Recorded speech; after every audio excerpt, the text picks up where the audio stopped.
Jeff Mayo. Jeff Mayo's third touchdown catch of the night. He's got 6 grabs, 120 yards overall. SportsCenter's on ESPN News right now. Don't forget college football final coming up after SportsCenter later tonight on ESPN. All right, Reese, here we go into the fourth quarter, 38-24. Brad Nessler, Todd Blackledge, Holly Rowe, and our ESPN crew. Beaver Stadium, State College, Pennsylvania. Nittany Lions with their best outing of the year. See if they can hold on to it the final 15 minutes. McGloin play fake and in trouble, and Thomas Gordon drops him. That's something Michigan hasn't done really all night long. And finally, they get some heat on the quarterback at the perfect opportunity. Well, this was right at the end of the third quarter. This was Rich Rodriguez going into the defensive huddle. I mean, he just stepped right in front of Greg Robinson and challenged the guys, because I think, like he does, this is essential. Michigan gets a stop in this drive. Yes, there's a whole quarter to play, but your offense is clicking right now. Your defense has to give your offense some help, and getting a stop in this drive could be it. Set him up with a second down at 20. The 10-yard loss. Stretch play to Royster. He's going to get some of it back out across the 30. But still, it's going to be third down and maybe 13. This could be the play of the game right here for Michigan. Again, I know there's 14 minutes left, but they have not slowed this Penn State offense down much at all. And they have a chance here on 3rd and long to get the ball back to their offense. We'll have a timeout for an injury. Johnny Troutman is down, and it might just be a cramp situation the way the big fella, and I mean big fella, 323-pounder out of Brown Mills, New Jersey. When you reach out and grab that toe like that and try to pull it back, even though it's a cool night, it's been a long night. And a third down and almost 14 coming up. Sunday NFL Countdown with Chris Berman and the gang tomorrow. Best 2-hour pregame show in the business. Get all the news and the latest updates from the stadiums around the league up until kickoff. Sunday NFL Countdown presented by IBM. Tomorrow morning at 11 o'clock Eastern time. So Troutman's going to have to go out for at least a play, and Deontay Pennell will come in to take his spot on the offensive line for Penn State. Does Michigan bring any pressure here, or do they play coverage against McGloin and company, trying to get the stop that they need? As Todd said, the biggest third down of the game so far if you're a Michigan fan. McGloin throws incomplete, and no flags. J.T. Floyd and Derek Moy got a little bit tangled up, but no penalties, and Michigan does get it stopped. Michigan did come with pressure. They left single coverage. J.T. Floyd's had a rough night tonight, and he may have gotten away with a little grab there. Yeah. I mean, he has really had a tough night playing pass defense against Penn State, and he got away with one there, and Michigan gets to stop. Fair and a punt. Jeremy Gallen is back waiting on it at about the 25-yard line.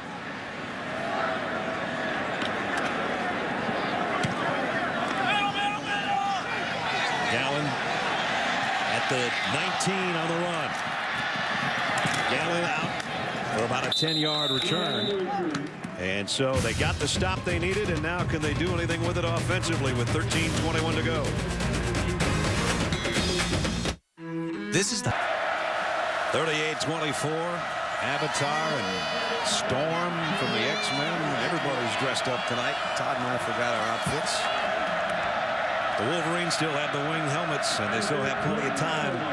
13:21. They got the stop they needed on defense, and now they're 14 down with one of the more exciting guys in college football, number 16, running the show.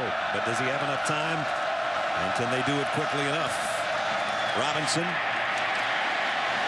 on the run. And Bernard goes out of bounds near the 34-yard line. Well, I think they have plenty enough time, because they've shown in their last 2 touchdown drives that they don't need a lot of time to score. They just need some help from their defense, which they got on that last possession. The one thing that's interesting in this game, though, we have not had a turnover. Michigan in their 2 losses is -7 in the turnover margin. They've taken care of the football so far tonight. Robinson, straight run all the way, diving forward, and he's going to be very close if he doesn't have the first down. And the spot they're going to give him looks like he might. Nate Stuper made the tackle, or at least upended him. Came right down on the 38-yard line.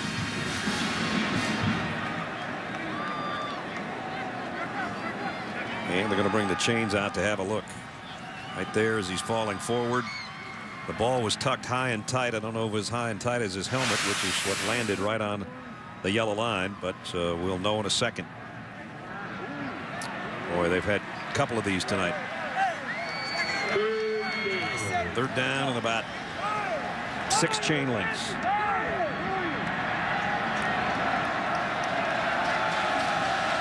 And they can't wait for the chain gang to get off the field. They're at the line and ready. Third down and inches. And again, in this situation, as Todd said, you're taking off from almost 6 yards from where you need to get.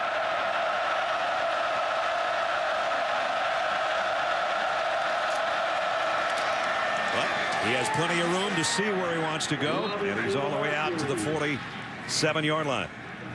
Well, when it's a quarterback run, you get an extra blocker. Vincent Smith can lead up in there as a blocker.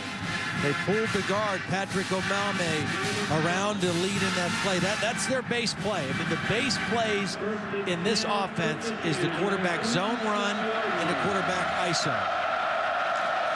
This time he pump fakes it and just takes off again. Here goes Denard Robinson one more time. Got another first down. Nate Stuper made the tackle, but he's got 11 more, and he's got it working for the Wolverines with 12:17 to go in the fourth quarter. Again, another huge night running the football.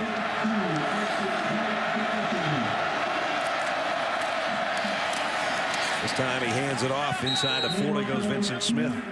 I think that's a handoff as much as anything to just let him catch his breath. Let Denard catch his breath. He's their best runner, their most dangerous runner, but he can't run every play consecutively. Well, now we've seen the 2 guys that lead their team in rushing that are quarterbacks. Cam Newton we saw earlier this year, and now Denard Robinson, and they are both so fun to watch. This time Smith's dropped in his tracks. Chris Colasani, the senior Michigan native middle linebacker.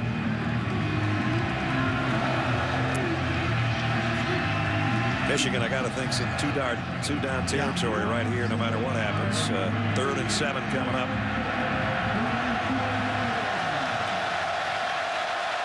Crowd knows that too. 3rd down and long. Low snap. Robinson handles it. Flare pass out to Smith. He's got blockers in front, and he's all the way down to the 22-yard line. Boy, great job by the receivers. Roy Roundtree out there blocking, linemen out blocking. You know, a lot of their passing game is quick throws, and then the receivers have to block downfield. Look at that block by Roundtree and Stone to both downfield in front of Vincent Smith. Just inside the Penn State 22-yard line. First down. Robinson running all the way, and he gets it tucked inside the 20 to the 18. And we'll be down near 10 minutes before the next play. Although as quick as they're snapping it right now against Tom Bradley's defense, it might not take that long. And it won't. 2nd and 6. Robinson, quick throw. Got it out to Roundtree this time, and he's close to the first down. Nate Stuper's made about 5 tackles just on this series, I think, for Penn State. So 3rd down and short again. About a yard to go. Robinson didn't have any trouble with it last time in this situation. He won't have any trouble this time either. 1st and goal, Michigan. We might be seeing another 200-yard night by a quarterback, Todd. Rushing, that is. And now, you know, you get to the point where the clock becomes a little bit of a factor because your defense has not had a very strong night stopping Penn State. So, Denard Robinson wants to get his team in the end zone as possible here. 2 tight ends just inside the 5. And it's Robinson to the goal line and into the end zone untouched. Denard Robinson for the touchdown, Michigan. And now we got a ball game with 9:25 to go.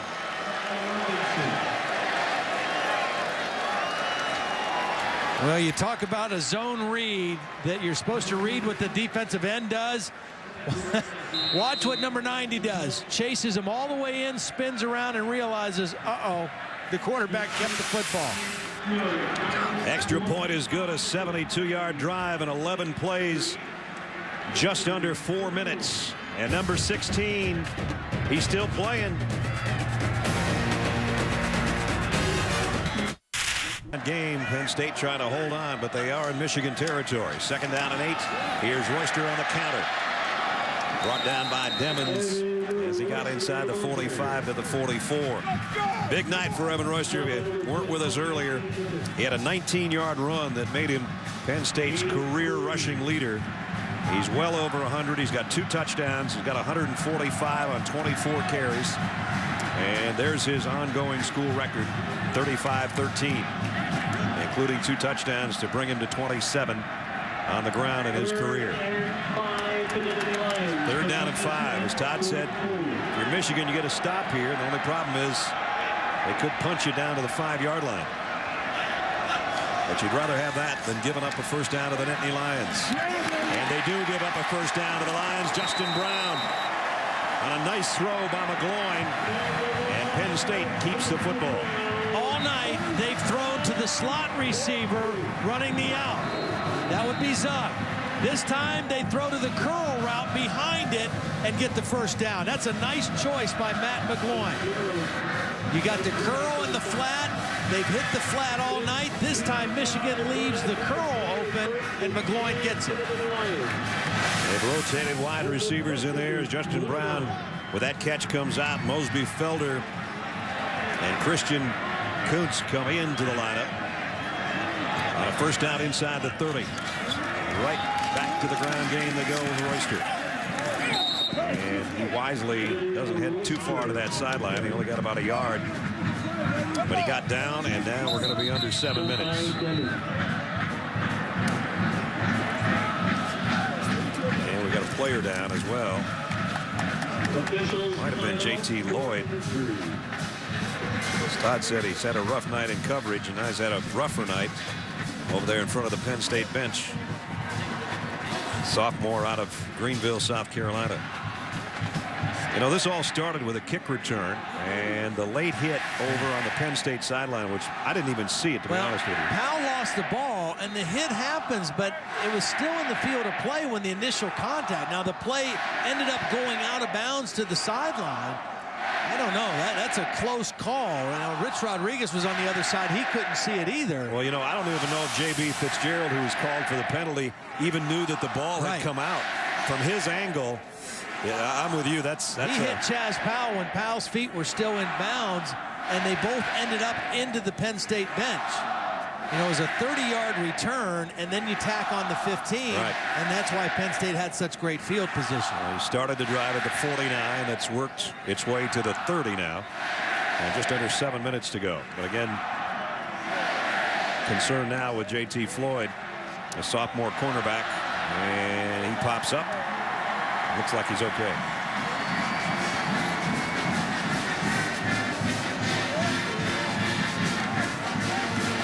But he'll be out at least for a play. And Courtney Avery, a freshman, comes in to take that spot.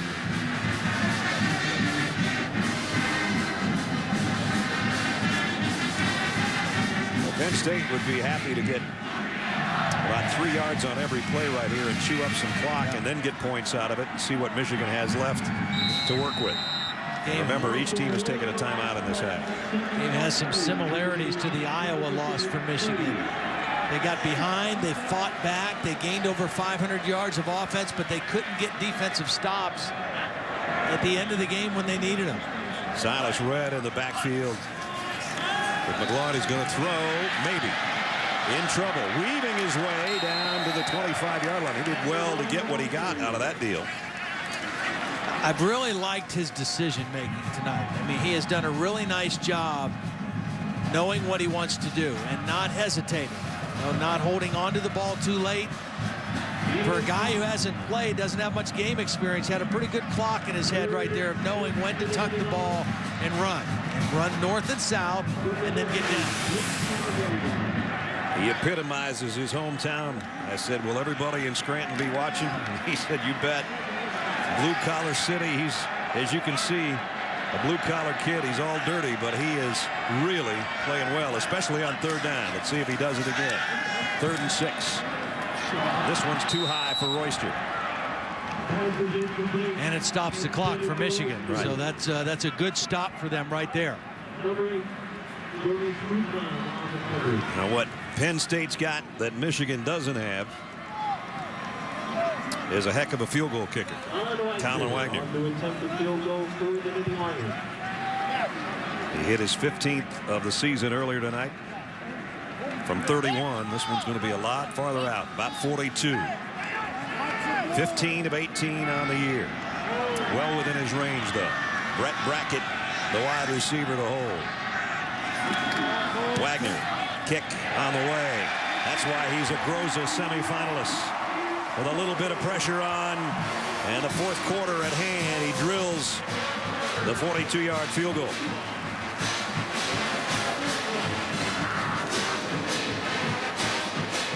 Yeah, you can be the first to see the exclusive unveiling of the new BCS standings every week. Reese Davis and a host of experts break it all down for you. ESPN's weekly BCS countdown presented by Vizio.